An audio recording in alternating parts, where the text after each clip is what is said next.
Maksud saya kira-kira gini Pak. Ini mohon maaf Bapak yang rajin sholat ke masjid. Ini berarti Islamnya kan bagus. Imannya bagus. Tapi kan masih ada satu lagi. Apa? Ihsan.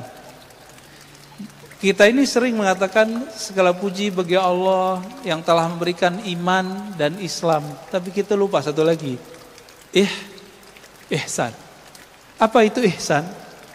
Ihsan itu qalbu, merasa berhadap-hadap dengan Allah. Itu. Maka kalau qalbu sudah merasa berhadap-hadap dengan Allah, muncullah adab yang mulia. Muncul adab yang mulia. Karena kemanapun dia memandang, dia seakan-akan dilihat oleh Allah Subhanahu wa ta'ala. Itu bahasa hadis. Kalau bahasa ahli qalbu sekarang disebut ilmu ma'rifatullah. Ilmu mengenal Allah. Jadi apa itu ilmu ihsan? Ilmu ma'rifatullah.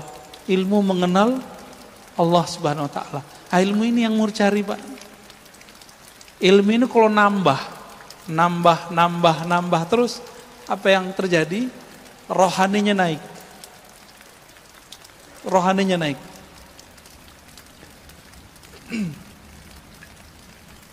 Kembali ke ya Tuhan nafsul mutmainnah. Wahai jiwa yang tenang, pulanglah engkau kepada Allah. Berarti jiwa kita dipanggil mau pulang.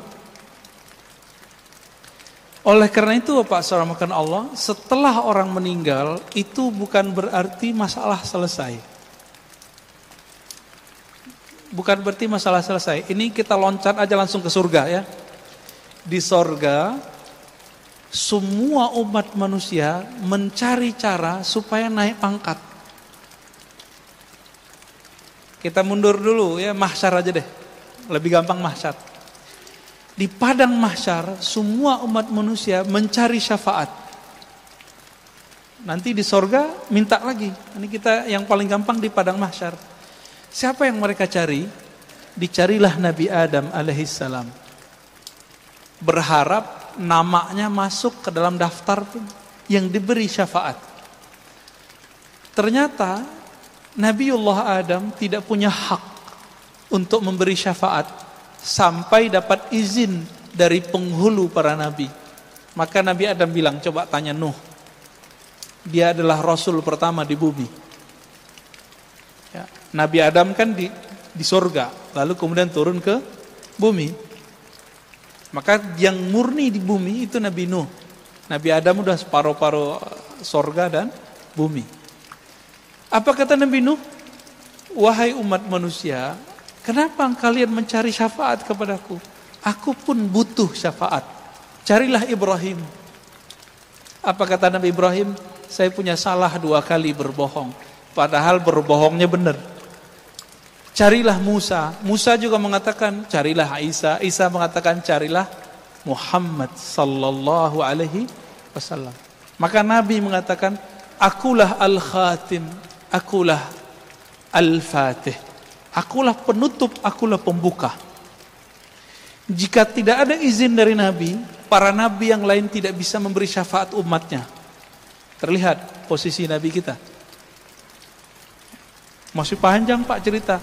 Jadi nanti lewat alam barzakh, kita masih cari bantuan, cari guru lah, kira-kira begitu. Dan proses cari guru, sampai orang cari gurunya Nabi. Kita cari guru Nabi, apa kata Nabi? Cari Muhammad. Ya.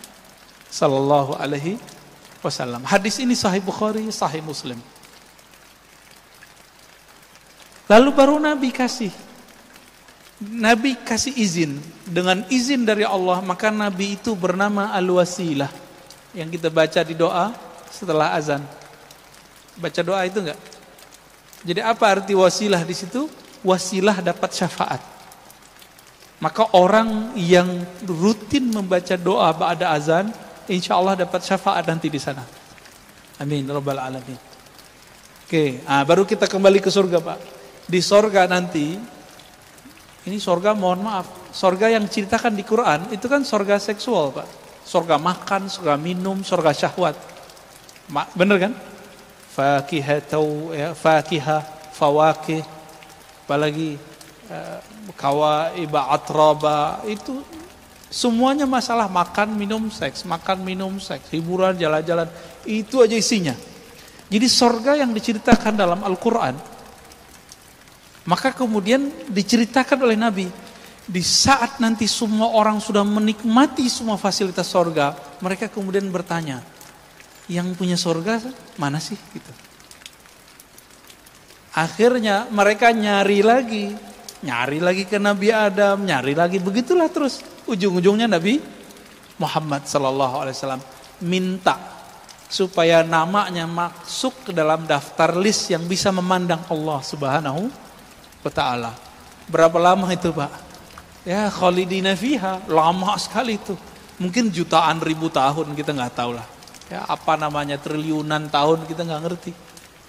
Lamanya bukan main. Maka mumpung masih di dunia, cari ilmu ihsan ini supaya nanti nggak ngantri lagi, Pak, di sana.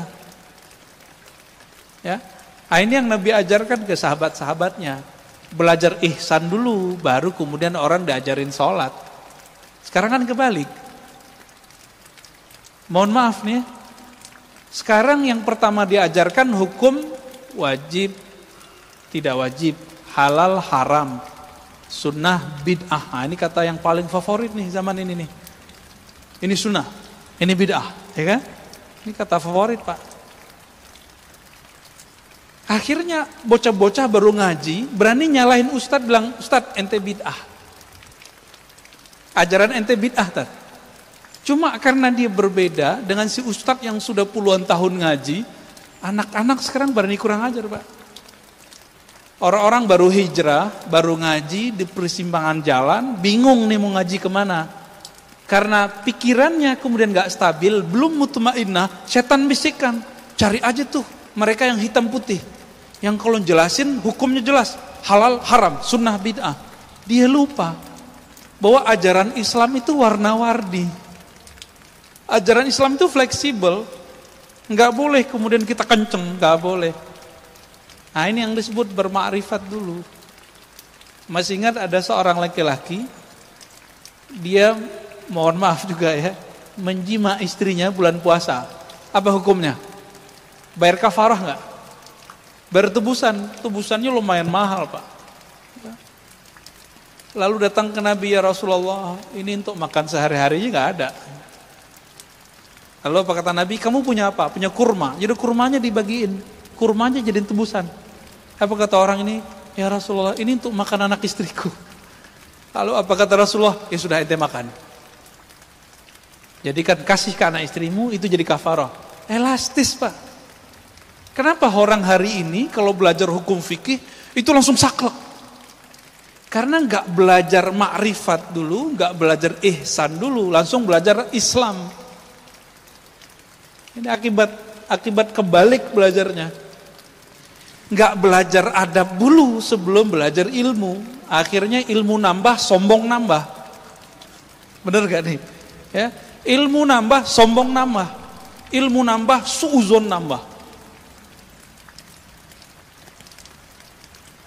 Ini jadi musibah hari ini, ya. Musibah di mana-mana. Karena hari ini orang cukup, Pak, nggak perlu ngaji. Maka saya, Bapak yang datang ke masjid hari ini saya sangat apresiasi. Orang sekarang cukup ngandalin ini. Bener gak? Ngapain ke masjid? Handphone aja gitu. Ini godaan hari ini, Pak. Maka kalau kita masih bisa mengunjungi majelis ilmu, kunjungi. Kan kita sudah ada protokolnya, apalagi yang ditakuti. Ajal di tangan Allah Subhanahu wa ta'ala, ya. Ada orang udah hati-hati, mati juga. Coba lihat tukang sampah tuh, Pak. Tukang sampah, jasanya besar kepada kita, nggak pakai masker. Sampai sekarang nggak ada yang kena COVID tuh. COVID ada, ya, kita akui. Tapi karena mereka kuat imunnya, bagus berpikirnya. Maka Imam Sya'rani mengatakan, jangan kalian rendahkan tukang pungut sampah sama tukang sedot tinja kita. Kenapa? Kalau bukan mereka, rumah-rumah kita, perkarangan kita akan bau, akan busuk.